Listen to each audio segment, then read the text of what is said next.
नमस्कार, मैं शिवानी भिलवाड़ा हलचल में आपका स्वागत करती हूं। आइए देखते हैं आज के मुख्य समाचार। भिलवाड़ा में द्वितीय लोक अदालत में पहला फैसला, 90 लाख का अवार्ड पारित, 90,000 मामले लंबित, 12,000 मामलों में राजीनामे का लक्ष्य। प्रभारी सचिव नलिनी कठोतिया ने हवाई पट्टी नरेगा कार्यों का निरीक्षण कर पोषाहार और दूध के स्टॉक की जांच। वासुदेव देवनानी व डॉक्टर मंजू बागमार रविवार को आएंगे भिलवाड़ा में एक ही रात में बालाजी के 3 मंदिरों में चोरी।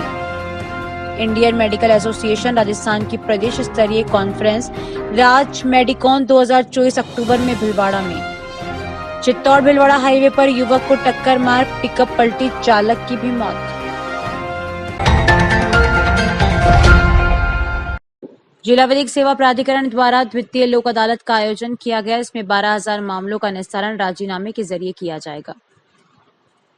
भिलवाड़ा में अदालतों में करीब 90,000 मामले विचाराधीन हैं और इनमें 70,000 मामले क्रिमिनल से जुड़े हैं। यह बात लोक अदालत के शुभारंभ के मौके पर जिला विधिक सेवा प्राधिकरण के सचिव विशाल भार्गव ने कही। बढ़ती हुई प्रकरणों की संख्या को देखते हुए प्राधिकरण द्वारा द्वितीय लोक अदालत का आयोजन किया जा रहा है।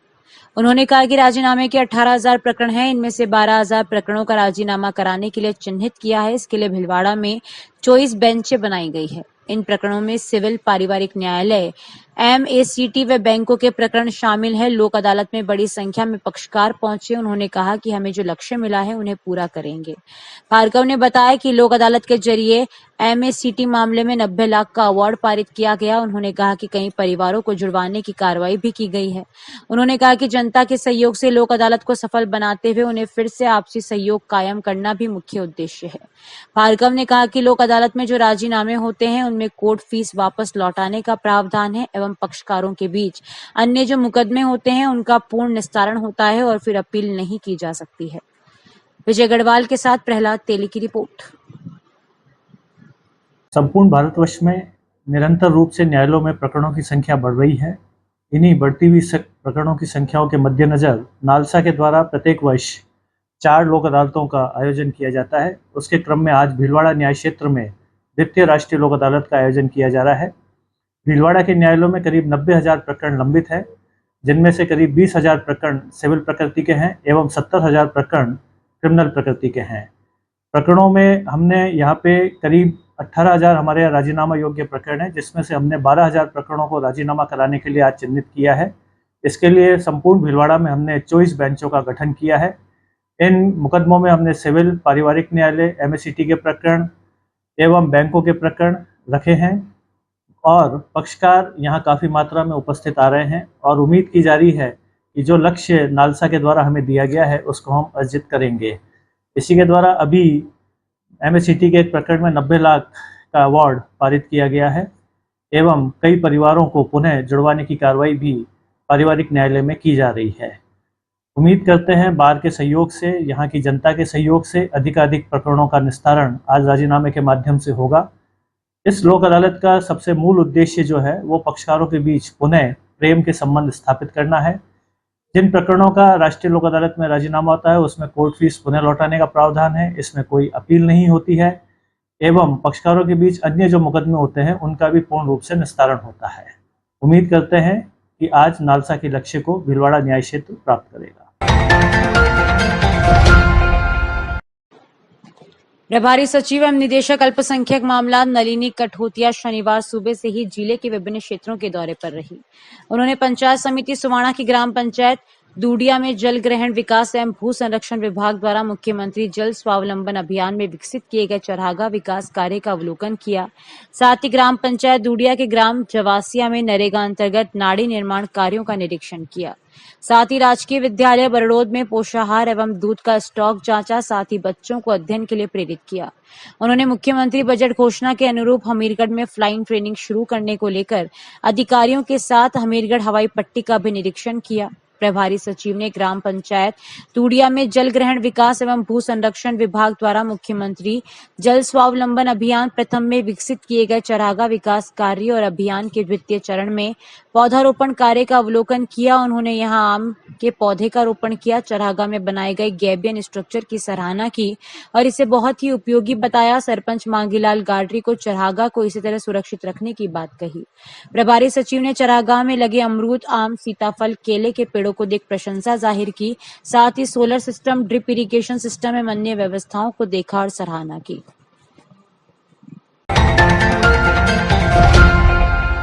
राजस्थान विधानसभा अध्यक्ष वासुदेव देवनानी 14 जुलाई को अजमेर से प्रस्थान कर दोपहर 2 बजे भीलवाड़ा पहुंचेंगे।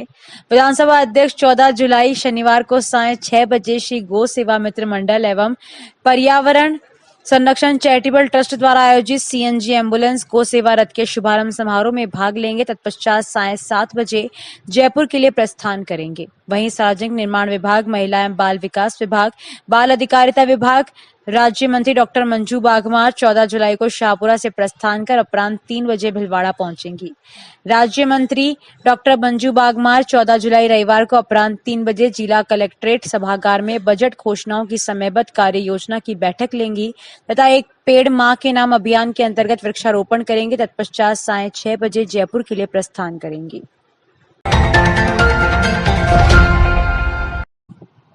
पुराने शहर में शुक्रवार रात 3 मंदिरों से अज्ञात चोर नकदी चुरा ले गए, जबकि एक स्कूल का ताला भी तोड़ गए। चोरी की इन वारदातों में 10,000 रुपए से ज्यादा की नकदी चोर ले उड़े। एक साथ 3 घटनाएं होने से लोगों में आक्रोश है और तीनों ही मंदिर बालाजी के हैं। पुराने में भीत के बालाजी मंदिर का ताला तोड़कर दानपात्र से लगभग 4,000 रुपए की नकदी अज्ञात चोर ले गए। अभिषेक सोमानी ने बताया कि यहाँ काफी भीड़ भाड़ रहती है, इसके बावजूद गश्त की पर्याप्त व्यवस्था नहीं है। उन्होंने कहा कि सीसीटीवी में 4 संदिग्ध बालक भी नजर आए हैं। पुलिस इनकी तहकीकात कर रही है। इस तरह मंगला चौक स्थित बालाजी मंदिर से भी चोरों ने 2,000 रुपए की नकदी चुरा ली। गिरीश जोशी ने बताया कि सुबह चोरी का पता लगा, जबकि आमलियों की बारी में स्थित बालाजी के मंदिर के दान पात्र को तोड़कर लगभग 5,000 रुपए की नकदी उड़ा ली और दान पात्र को गली में फेंक गए।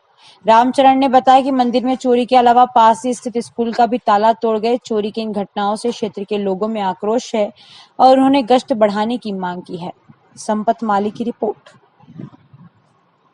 सुबह प्रातःकाल में 4:15 बजे दर्शन करने आया था तो बाहर गल्ला नहीं था और गल्ला पीछे गली में पड़ा था और करीबन 5,000 रुपये की राशि होगी उसमें। हर महीने खोलते हैं, उसे 2 महीने से खोला नहीं था। बाकी और क्या ले गए हैं? और तो कुछ नहीं लगा, मंदिर के अंदर नहीं घुसे थे, बाहर ही था गल्ला। आज सुबह की घटना है। आज सुबह पंडित जी आए थे बालाजी की मंदिर की सेवा करने के लिए। तो सुबह गेट के मंदिर के ताले टूटे हुए थे और गुल्लक था वो भी टूटा हुआ था। और फिर सब जने आए, फिर पुलिस को सूचना दी, पुलिस कार्रवाई कर रही है। इसी तरह आसपास के 2 मंदिर और है, उनके भी गेट तोड़ के और गल्लक तोड़ के ले गए हैं। यहाँ से कितनी दान राशि लगा अंदाजन पेटी में थी 4-5 हज़ार रुपये की दान राशि आती है हर महीने की। एक महीने में पहले खोला था, उसके बाद अभी खोला नहीं था, तो 4-5 हज़ार रुपये कह सकते हैं अपन। सुबह जब मंदिर खोलने आया था तो चैनल गेट का ताला टूटा हुआ था, दान पेटी गायब थी और बाद में दूसरों ने बताया कि दान पेटी पास में पड़ी हुई है जिसका ताला तोड़ के और पैसे ले गए। ये करीब सुबह कैमरे के हिसाब से 3 बजे बाद की घटना है, सीसी कैमरे में देखा। दान पेटी में कितना पैसे? दान पेटी में 1,800 रुपये थे। और क्या क्या ले गए? और क्या क्या सामान है? और कोई सामान को कहीं कुछ नहीं छुआ, केवल दान पेटी को छुआ। और कहाँ हुई चोरी? एक तो यहाँ मंगला चौक में हुई, एक भीत के बालाजी के मंदिर में हुई, एक आमलियों के बारे के मंदिर में। तीनों ही जगह दान पात्र तोड़ के और पैसा चुरा के गए। हाँ जी, अगर आप भिलवाड़ा में और प्रीमियम होम डेकोर आइटम्स और आर्टिफैक्ट्स ढूंढ रहे हो अपने घर, ऑफिस या रेस्टोरेंट के लिए, जहां पे आपको मिल जाए दिल्ली मुंबई जैसे इंपोर्टेड आर्टिफैक्ट्स, तो मैं आपके लिए हूँ बहुत ही शानदार लोकेशन जिसका नाम है आर्ट्स एंड क्राफ्ट, जो कि डांगी फैक्ट्री के जस्ट पास में कुंभा सर्कल रोड पे। यहाँ पे आपको 200 से लेके 1.5 लाख रुपए की रेंज के आइटम्स मिल जाएंगे और यहाँ पे आपको फाउंटेन, आर्टिफिशियल प्लांट्स, पेंटिंग्स तरह की बहुत सारी चीजें मिलेगी होम डेकोर की। तो शेयर कर दो रील अपने सारे दोस्तों एंड फैमिली वालों को।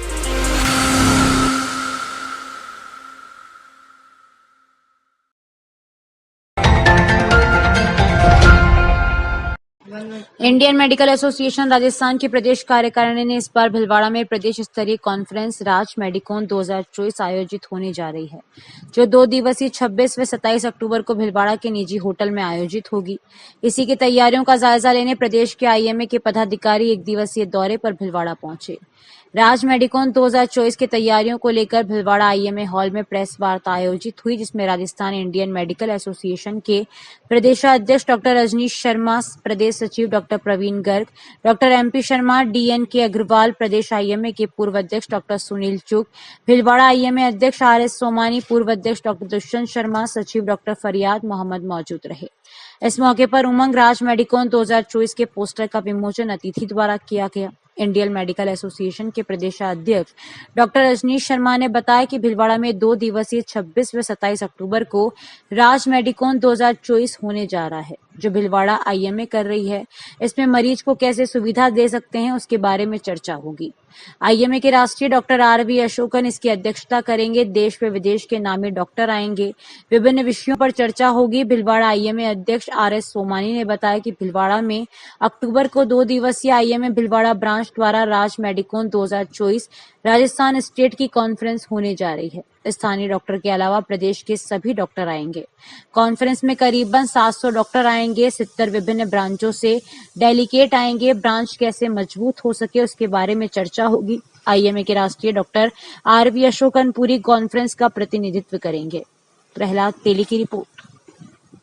26-27 अक्टूबर 2024 को भिलवाड़ा आईएमए ब्रांच की तरफ से राज मेडिकोन राजस्थान स्टेट की कॉन्फ्रेंस आयोजित होने जा रही है। इस कॉन्फ्रेंस के अंदर स्थानीय डॉक्टर्स के अलावा पूरे राजस्थान स्टेट से लगभग 700 डेलीगेट्स करीबन 70 विभिन्न ब्रांचों से पार्टिसिपेट करेंगे।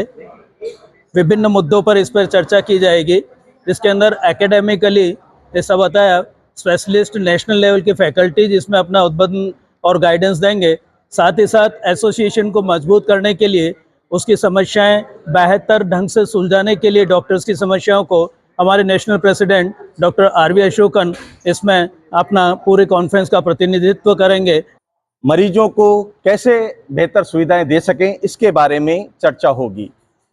हमारे आईएमए के राष्ट्रीय अध्यक्ष डॉक्टर आरवी अशोकन इसकी अध्यक्षता करेंगे और देश और विदेश के नामी चिकित्सक कार्डियक, न्यूरो और अन्य विषयों पे बताएंगे। वो साथ ही मरीजों को कैसे अच्छी सुविधा दे सकते हैं इसके बारे में, कैसे इंफ्रास्ट्रक्चर सहयोग गवर्नमेंट में और प्राइवेट में इन स्कीम्स के माध्यम से किस प्रकार से हम और अच्छी सेवाएं दे सकते हैं। चित्तौड़ भिलवाड़ा हाईवे पर मंडपिया स्टेशन के नजदीक बीती रात एक बेकाबू पिकअप सड़क किनारे खड़े युवक को चपेट में लेती हुई पलट गई। हादसे में युवक के साथ ही पिकअप चालक की मौत हो गई। बताया जा रहा है कि हादसा अचानक सामने आए बाइक सवार को बचाने के प्रयास में हुआ। मंगरूप थाने के दीवान शंकर नाथ ने बताया कि आसीन थाना क्षेत्र के पांडरू गांव निवासी भंवर सिंह चुंडावत मंडपिया स्टेशन क्षेत्र में भिलवाड़ा आने के लिए हाईवे किनारे खड़े रहकर बस का इंतजार कर रहे थे। इस दौरान चित्तौड़गढ़ की ओर से आई पिकअप भंवर सिंह को टक्कर मारने के बाद पलट गई। इस हादसे में चुंडावत और पिकअप चालक सुरेंद्र राजपूत गंभीर रूप से घायल हो गए। दोनों को जिला अस्पताल ले जाया गया, जहां डॉक्टर ने उन्हें मृत घोषित कर दिया। बताया गया कि चालक के साथ एक अन्य युवक भी था, जो हादसे के बाद मौके से लापता हो गया। मंगरूप पुलिस ने पोस्टमार्टम करवाया है। पुलिस हादसे के कारणों की जांच कर रही है। संपत मालिक की रिपोर्ट। कल शाम को रात्रि के 8 बजे के आसपास थाना सर्कल मंगरूप में मंडपिया स्टेशन के आसपास साइड में खड़ा एक व्यक्ति जिसके चित्तौड़ की तरफ से पिकअप आने से टक्कर मार दी। जिससे पिकअप भी अनबैलेंस होगी और गाड़ी भी पलटी मारेगी, जिससे दोनों व्यक्ति घायल अवस्था में जिला अस्पताल में लेके आए, जिनको ड्यूटी डॉक्टर ने मृत घोषित कर दिया, जिनका आज पोस्टमार्टम करवाया और दोनों की लाश को परिजनों को सुपुर्द की गई। प्रभारी सचिव एवं निदेशक अल्पसंख्यक मामलात नलिनी कठोतिया की अध्यक्षता में शनिवार को परिवर्तित बजट 2024-25 की घोषणाओं के त्वरित एवं समयबद्ध क्रियान्वयन हेतु समीक्षा बैठक कलेक्ट्रेट सभागार में आयोजित हुई। इस दौरान प्रभारी सचिव ने निर्देश दिए कि राज्य सरकार की भावना के अनुरूप बजट घोषणाओं को धरातल पर उतारने के लिए समस्त विभागीय अधिकारी गंभीरतापूर्वक कार्रवाई सुनिश्चित करें। उन्होंने कहा कि जो प्रस्ताव विभाग मुख्यालय भेजे जाने हैं वे तैयार कर जल्द भिजवाएं, ताकि प्रशासनिक एवं वित्तीय स्वीकृतियां समय पर मिल सके। साथ ही कितने दिनों में कौन कौन से कार्य होंगे, इसकी पूरी जानकारी दी जाए। उन्होंने कहा कि मुख्यमंत्री की मंशा है कि जल्द से जल्द बजट घोषणाओं का क्रियान्वयन सुनिश्चित हो, इसलिए जिला स्तरीय अधिकारियों के साथ साथ समस्त उपखंड स्तरीय अधिकारी भी बजट घोषणाओं के क्रियान्वयन के लिए गंभीरतापूर्वक और अतिशीघ्र कार्रवाई करें। सभी बजट घोषणाओं के क्रियान्वयन की नियमित रूप से समीक्षा की जाए और जो समस्याएं सामने आ रही हैं उनके समाधान के लिए सक्षम स्तर पर अवगत करवाया जाए। क्रियान्वित करनी है समयबद्ध तरीके से और प्रभावी तरीके से जो कार्रवाई की जानी है, उसके संबंध में आज अभी सभी डीएलओस के साथ में बैठक आयोजित की गई है। मूलतः जो बजट अनाउंसमेंट हुए हैं उनके बारे में जो जिस तरह से लैंड अलॉटमेंट की कार्रवाई की जानी है, आंगनबाड़ी केंद्र खोले जाने हैं, CHC PSC क्रमोन्नत होना है, सड़क क्रमोन्नत होनी है, सड़क विस्तार होना है, हवाई पट्टी से संबंधित कार्रवाई है, उसके बारे में पूरी विस्तृत से चर्चा की गई है। और सभी डीएलओस को ये डायरेक्शन दिए हैं कि निर्धारित समयावधि में अलॉटमेंट के बारे में कार्रवाई सुनिश्चित करें, लैंड आइडेंटिफाई करें, देखें। यदि किसी प्रकार की कोई समस्या हो तो हमारे डिस्ट्रिक्ट एडमिनिस्ट्रेशन SDM से और इन सब से मिल करके और आपस में चर्चा करें और उस चीज़ को सॉर्ट आउट करने की कोशिश करें। और जो समयबद्ध कार्यक्रम जो है उस कार्यक्रम के तहत इसमें कार्रवाई किया जाना सुनिश्चित करें। चित्तौड़गढ़ शहर के बीच बहने वाली गंभीरी नदी 7 दिन के स्वच्छता अभियान के बाद अपने पुराने स्वरूप में लौटी। चित्तौड़गढ़ निर्दलीय विधायक चंद्रभान सिंह आकिया उनकी टीम द्वारा गंभीरी नदी की सफाई का अभियान शुरू किया गया। कई संगठनों का सहयोग मिला तथा 7 दिन के अभियान के बाद शहर की गंगा चमक उठी। 7वें दिन अनुसूचित जाति जनजाति के कमलेश अमेरिया के नेतृत्व में स्वच्छता अभियान चलाया गया। इस अवसर पर कई संगठनों के कार्यकर्ताओं ने अपना सहयोग दिया।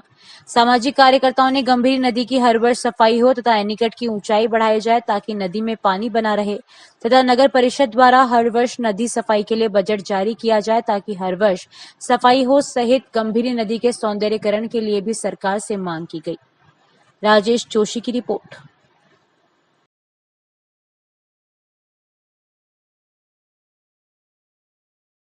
हमारे विधायक चंद्रभान सिंह जी आकिया द्वारा जनहित में चित्तौड़गढ़ की मां गंभीरी नदी का सफाई अभियान शुरू किया गया, जिसके तहत पूरे समाज, सारे संगठन और पूरा मोर्चा इनके साथ जुड़ गया।